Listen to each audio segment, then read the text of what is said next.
What's up guys? I hope you are doing well. I am Maz. So dear students, आज हम discuss करेंगे class 11 chemistry 2 की unit number 9 hydrogen का part 5, जिसके अंदर हम बात करेंगे हाइड्राइड्स के बारे में। गाइस, इससे पहले के 4 वीडियोस में 4 पार्ट्स में हम लोगों ने बहुत सारी चीज़ों को, हाइड्रोजन की प्रॉपर्टीज़ को, हाइड्रोजन को और बहुत सारी चीज़ों को डिस्कस किया है।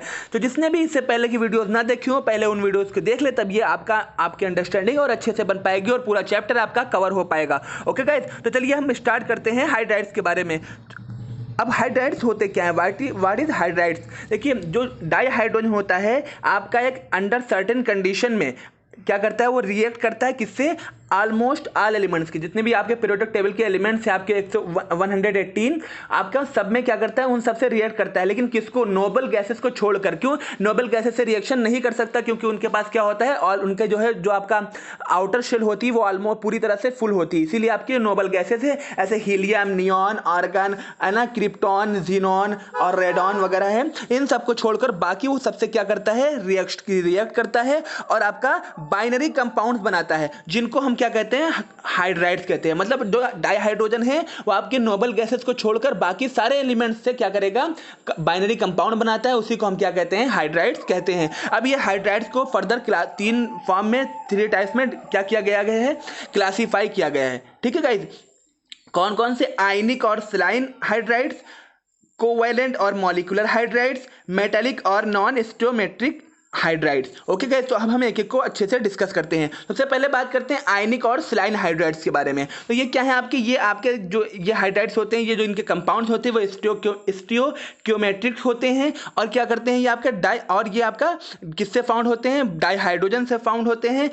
और किस ब्लॉक के साथ डाईहाइड्रोजन वर्क करता है आपका? इस ब्लॉक के एलिमेंट्स जो हैं, जो आयनिक और सलाइन हाइड्राइड्स हैं, उसके अंदर डाईहाइड्रोजन जो कंपाउंड बनाता है वो स्टियोक्योमेट्रिक होते हैं कंपाउंड्स। और वो जो बनाता है डाईहाइड्रोजन वो आपकी जो पीरियोडिक टेबल है उसके एस ब्लॉक एलिमेंट्स के साथ रिएक्ट करके वो हाइड्राइड्स बनाता है। कौन से हाइड्राइड्स? आयनिक और सलाइन हाइड्राइड्स। ठीक है, अब ये एस ब्लॉक एलिमेंट्स कौन कौन से आप ये देख सकते हैं। ये आप देखिए, ये आपकी क्या है, पीरियोडिक टेबल है। यहां पर हम देखिए, हम बात करेंगे कौन कौन सा आपका कौन सा ब्लॉक है। तो ये आपका देखिए, ये आपके जितने हैं ये एस ब्लॉक एलिमेंट्स है। कौन से हैं गाइस? ये एस ब्लॉक एलिमेंट्स। ये आपके कौन से हैं? ये आपका जो इतना ये वाला पार्ट है ये आपका है डी ब्लॉक एलिमेंट। ठीक है गाइस, ये डी ब्लॉक एलिमेंट है, ये एस ब्लॉक एलिमेंट है। अब बात करते हैं ये इतना पार्ट आपका है पी ब्लॉक एलिमेंट। क्या है गाइस? पी ब्लॉक एलिमेंट है। ठीक है गाइस, और ये क्या है, ये आपके हैं आपके कौन से? D block, F block element. ये कौन से ब्लॉक एलिमेंट्स हैं आपके गाइस? एफ ब्लॉक एलिमेंट्स हैं ये। ओके गाइस, तो इस तरीके से जो आपका ये सलाइन हाइड्राइड्स होता है, इसके अंदर जो बाउंडिंग होती है वो सिर्फ और सिर्फ एस ब्लॉक एलिमेंट से होती है। ठीक है गाइस, आई होप आपको ये क्लियर हो गया होगा। ठीक है, चलिए, तो आपने देखा ये किससे बाउंड करते हैं? एस ब्लॉक एलिमेंट से बाउंड करते हैं और आपका क्या करते हैं, आपके कंपाउंड्स बनाते हैं। उनको हम क्या कहते हैं? आयनिक और सलाइन हाइड्राइड्स कहते हैं। ये कैसे होते हैं? ये हाईली इलेक्ट्रो पॉजिटिव होते हैं इन कैरेक्टर। ठीक है, और ये क्या होते हैं, इन सॉलिड स्टेट में ये क्या होते हैं, ये हाइड्राइड जो आयनिक हाइड्राइड्स होते हैं ये क्रिस्टलाइन होते हैं और क्या नॉन वोलेटाइल होते हैं, नॉन कंडक्टिंग होते हैं, किसमें? सॉलिड स्टेट के अंदर। ओके गाइस, और ये सलाइन हाइड्राइड रिएक्ट करके वाटर के साथ रिएक्ट करके डाईहाइड्रोजन गैस प्रोवाइड करवाता है, डाईहाइड्रोजन गैस बनाता है और सोडियम हाइड्रोक्साइड बनाता है। देखिए यहाँ पर सोडियम हाइड्राइड आपके साथ इसने सलाइन हाइड्राइड है, ये सोडियम हाइड्राइड है, इसने वाटर के साथ रिएक्ट किया, इसने क्या बनाया, तो आपका क्या बनाया, आपका वाटर डाईहाइड्रोजन गैस बनाया और सोडियम हाइड्रोक्साइड बनाया। ओके, जैसे यहाँ पर देख सकते हैं कैसे यहाँ पर इसके बीच का बॉन्डिंग ब्रेक हुई है, यहाँ पर इसके बीच की आपकी बॉन्डिंग ब्रेक हुई है। और यहाँ पर क्या हुआ, यहाँ पर जो है आपका यहाँ से O आकर लग गया यहाँ पर। अब O के पास क्या है, माइनस चार्ज एक बाकी है, तो वहाँ पर H+ फिर से आकर लग गया और ये क्या बन गया, NOH बच गया। बाकी बचा क्या हमारे पास, H2 गैस बची, H2 गैस इसने बना दी। ठीक है, तो इस तरह से क्या होता है, सलाइन हाइड्राइड्स वाटर के साथ रिएक्ट करके क्या बना देते हैं, डाईहाइड्रोजन गैस बनाते हैं। उसके आगे बात करते हैं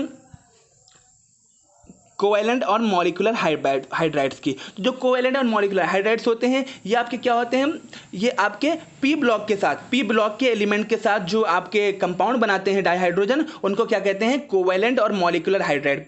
पी ब्लॉक आपको हमने दिखाया, पहले ही समझा चुके हैं। ये देखिए, ये कौन से, ये वाले आपके क्या है, ये पोर्शन इतना पी ब्लॉक एलिमेंट्स, जो इनसे जो आपका रिएक्ट करके जो डाईहाइड्रोजन जो हाइड्राइड बनाएगा उनको क्या कहेंगे, आपको कोवैलेंट और मॉलिक्यूलर हाइड्राइड कहेंगे। क्या कहेंगे गाइस? कोवेलेंट और मॉलिकुलर हाइड्राइड कहेंगे। ठीक है, एग्जांपल ले लीजिए, CH4 आपके कार्बन CH4 हो गया, NH3 हो गया, H2O हो गया, HF हो गया। CH4 आपका क्या है? मेथेन। NH3 आपका क्या है? बताइए आप लोग, क्या है NH? अमोनिया गैस हो गए। ठीक है, H2O वाटर हो गया, हाइड्रोजन फ्लोराइड हो गया। इस तरह के आपके मोस्ट फेमिलियर एग्जाम्पल आपके इस तरह के होते हैं। ठीक है, ये क्या होते हैं? आपका जो आपके नॉन मेटल्स होती हैं उनको भी आपका एज अ हाइड्राइड्स कंसीडर किया जाता है। ठीक है गाइस, अब क्या किया गया है? इनको फर्दर क्लासीफाई किया गया है।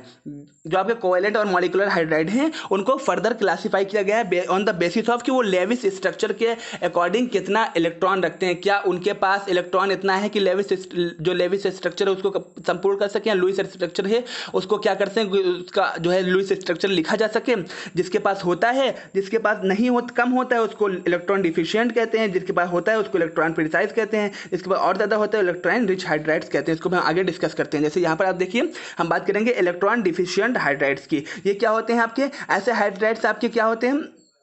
आपके इनके पास कमी होती है। इनके पास क्या होता है? कम इलेक्ट्रॉन होते हैं। लुईस स्ट्रक्चर लिखने के लिए पूरी तरह से मतलब इलेक्ट्रॉन नहीं होते, बल्कि उनके पास संख्या कम होती है कि इलेक्ट्रॉन लुईस स्ट्रक्चर लिखने के लिए। ठीक है, ये कौन से होते हैं? आपके ग्रुप 13 के। आपके जो पी ब्लॉक है, पी ब्लॉक के ग्रुप 13, जैसे यहाँ पर आप देख सकते हैं, यहाँ पर इसमें कौन कौन से आपके हैं? बोरॉन हो गया, एल्युमिनियम, ये आपके देखिए पी ब्लॉक का आपका ग्रुप 13। ग्रुप 13 में कौन कौन सा था? बोरॉन, एल्युमिनियम, उसके अलावा आपके गैलियम, उसके अलावा इंडियम, ठीक है, थैलियम। ये इस तरह के जो आपके थैलियम, इस तरह के जो आपके ये हैं आपका जो 13 ब्लॉक, आपका पी ब्लॉक का जो 13 ग्रुप है, इसके अंदर ये कौन से वाले होते हैं? आपके ये इलेक्ट्रॉन डिफिशिएंट हाइड्राइड्स होते हैं। अब बात करें इलेक्ट्रॉन प्रिसाइज। इलेक्ट्रॉन डिफिशिएंट मतलब जिनके पास लुईस स्ट्रक्चर निकलने के लिए इलेक्ट्रॉन की नंबर्स ऑफ इलेक्ट्रॉन्स कम हों। ठीक है, अब बात करेंगे इलेक्ट्रॉन प्रिसाइज। तो इलेक्ट्रॉन प्रिसाइज वो ग्रुप होते हैं, वो समूह होते हैं जिनके पास लुईस स्ट्रक्चर लिखने के लिए इलेक्ट्रॉन पूरी तरह से मतलब जितना चाहिए उतना सफिशिएंट है। मतलब ये ना ज़्यादा है ना कम है, जिनके पास ना ज़्यादा है ना कम है, मतलब बल्कि जितना चाहिए उतना ही उनके पास अवेलेबल है।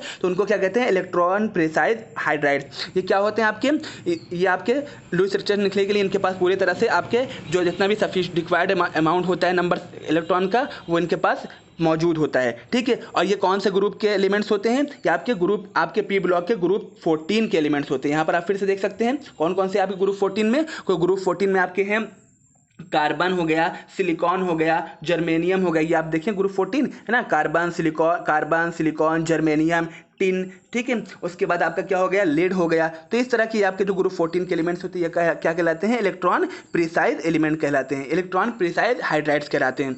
ठीक, अब बात करेंगे हम किसकी? हम बात करेंगे इलेक्ट्रॉन रिच हाइड्राइड्स, मतलब जिनके पास लुईस स्ट्रक्चर से लिखने से ज़्यादा भी इलेक्ट्रॉन मौजूद है, मतलब उनके पास और इलेक्ट्रॉन बचते हैं लुईस स्ट्रक्चर लिखने के बाद भी।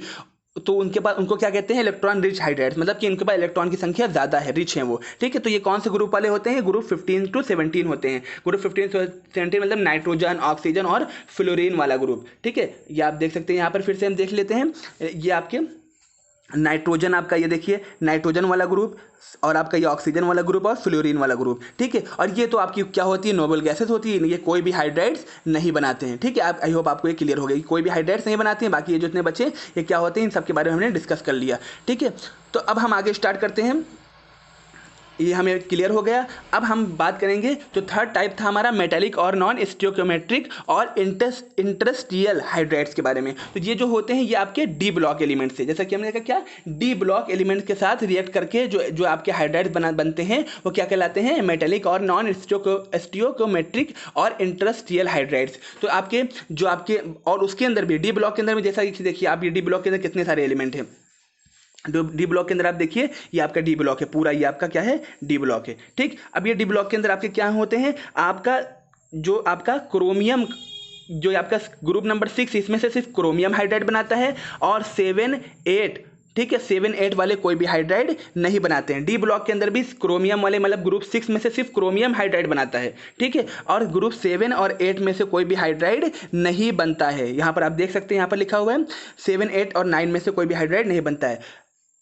आपका जो ये हाइड्राइड बनते हैं किसमें बनते हैं? D block and F block element से बनते हैं। ठीक है, और आपका एफ ब्लॉक एलिमेंट्स आप यहाँ पर देख सकते हैं, एफ ब्लॉक एलिमेंट आप ये देखिए, यहाँ पर जो नीचे वाले आपके हैं ये क्या है? एफ ब्लॉक एलिमेंट्स है। ठीक है, तो D and F block element से हाइड्राइड बनते हैं, और जिसमें से आपका जो आपका 6 6 ग्रुप में से सिर्फ आपका क्रोमियम हाइड्राइड बनाता है और 7, 8 और 9 ग्रुप में से कोई भी हाइड्राइड नहीं बनता है। ठीक है, और ये हाइड्राइड कैसे होते हैं, हीट कंडक्ट करते हैं, इलेक्ट्रिसिटी कंडक्ट करते हैं, उसके अलावा क्या होते हैं आपके, लेकिन ये क्या होते हैं आपके जो पेरेंट मेटल होते हैं उनकी तरह रिएक्ट नहीं करते, मतलब ये पेरेंट मेटल की तरह तो नहीं कंडक्ट कर पाएंगे लेकिन फिर भी कंडक्ट करते हैं। ठीक है गाइस, इसके अलावा अगर हम बात करें, ये आपके सलाइन हाइड्राइड्स के अपोजिट होते हैं क्योंकि ये क्या होते हैं, नॉन स्टियोमेट्रिक होते हैं। ठीक है, इसके अलावा जो आपको इसका वर्ड जो हमने देखा यहाँ पर आपका इंटरस्टिशियल आपका जो ये है इंटरस्टिशियल जो हाइड्राइड्स होता है, इसके नाम क्यों पड़ा, क्योंकि आपका बहुत साल पहले जब स्टार्टिंग में क्या हुआ था कि आपको जो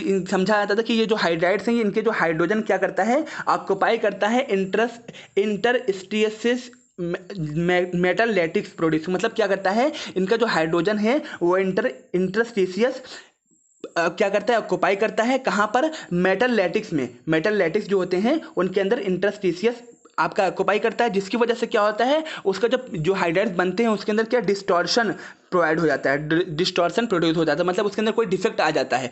और कैसे, without any changing in that type, मतलब कोई बिना चेंज किए ही उसके अंदर क्या आ जाता था, डिस्टॉर्शन आ जाता था, जिसकी वजह से इसका नाम क्या पड़ा, इंटरस्टिशियल पड़ा। ठीक है, इसीलिए आपका इसका नाम क्या करा, इंटरस्टिशियल हाइड्राइड पड़ा। तो आई होप गाइस आपको ये लेक्चर समझ में आया होगा। फिर भी अगर कोई कंफ्यूजन होती है या कोई आपका कोई प्रॉब्लम हो तो आप यहाँ पर कमेंट बॉक्स में बता सकते हैं। अगर लेक्चर हेल्पफुल लगा तो आप शेयर भी कर सकते हैं और लाइक कर सकते हैं। Thanks for watching.